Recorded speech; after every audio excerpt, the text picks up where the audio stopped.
નજીક જે દેવ મંદિર આવે તેને જોઈને તેને નમસ્કાર કરવો અને આદર થકી તે દેવનું દર્શન કરવું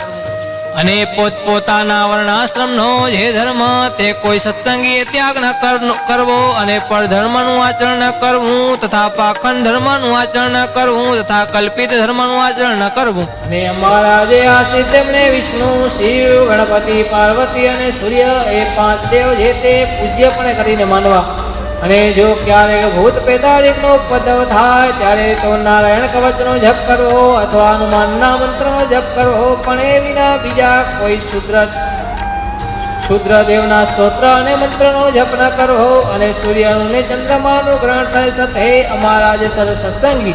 તેમણે બીજી સર્વે ક્રિયાનો તત્કાળ ત્યાગ કરીને પવિત્ર થઈને શ્રી કૃષ્ણ ભગવાનના મંત્રનો જપ કરવો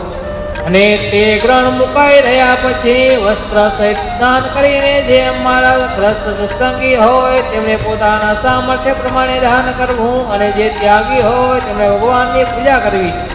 અને અમારા સત્સંગી એવા જે 4 વર્ણના મનુષ્ય તેમણે જન્મનું સૂતક તથા મરણનું સૂતક તે પોતપોતાના સંબંધને અનુસાર યથાશાસ્ત્ર પાડવું અને જે બ્રાહ્મણ વર્ણ હોય તેમણે શમ દમ ક્ષમા અને સંતોષ એ આદિ જે ગુણ તેમણે યુક્ત થવું અને જે ક્ષત્રિય વર્ણ હોય તેમણે સુરવીરપણું અને ધીરજ એ આદિ જે ગુણ તેમણે યુક્ત થવું અને વૈશ્ય વર્ણ હોય તેમણે કૃષિ કર્મ તથા વણજ વ્યાપાર તથા વ્યાજવટો એ આદિક જે વૃત્તિઓ તેમણે કરીને વર્તવું અને જે ક્ષુદ્ર વર્ણ હોય તેમણે તો બ્રાહ્મણાદિક 3 વર્ણની સેવા કરવી એ આદિક જે વૃત્તિઓ તેમણે કરીને વર્તવું અને જે દ્વિજ હોય તેમણે ગર્ભધાનાદિક સંસ્કાર તથા આહીન તથા શ્રાદ્ધ એ 3 જે તે પોતાના ગૃહસૂત્રને અનુસાર કરીને જેવો જેનો અવસર હોય અને જેવી ધન સંપત્તિઓ તે પ્રમાણે કરવા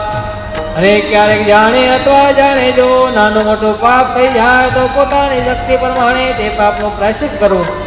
અને 4 વેદ તથા વ્યાસસૂત્ર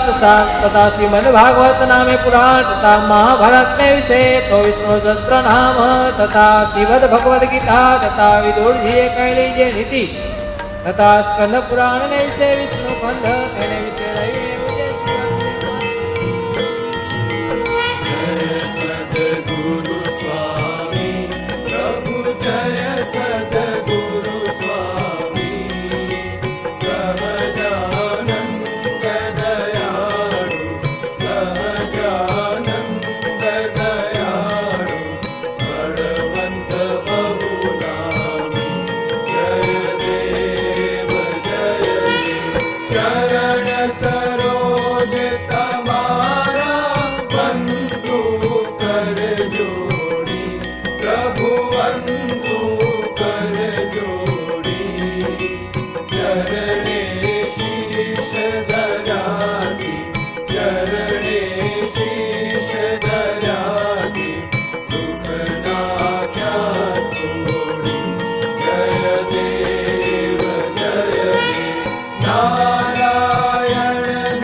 સ્વામિનારાયણ